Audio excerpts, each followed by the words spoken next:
Hey guys, welcome back to my channel. In today's video, we'll look at how we can open .exe files such as this one here, party.exe, on our Kali Linux machine. And these are files that are native to Windows, but using a tool called Wine, we are able to open such files. Now we'll need to install the tool called Wine.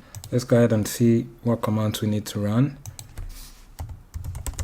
Before you install Wine, you might want to do the update. You can do sudo apt update.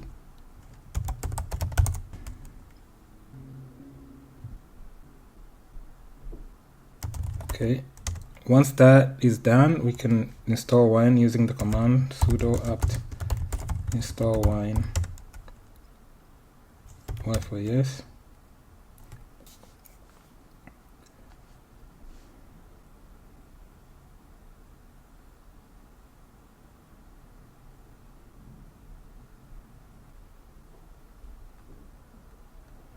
Okay, Wine is installed. Let's install libwine. We'll do sudo apt install libwine. If it's not already installed, it's installed.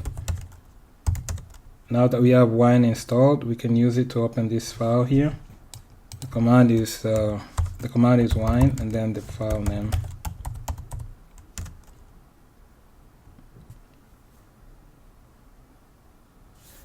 And we're able to open it. So this is a tool for doing remote connections.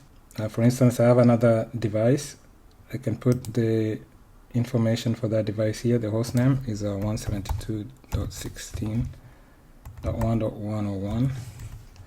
I'm going to be using port 22 for SSH. I'll click open, accept,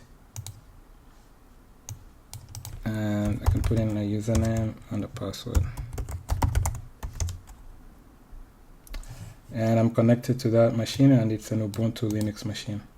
So that's all for this video. It's just a quick video on how you can open .exe files on a Kali Linux device. So I hope this information has been helpful. I'll catch you in my next video. Thanks. Bye.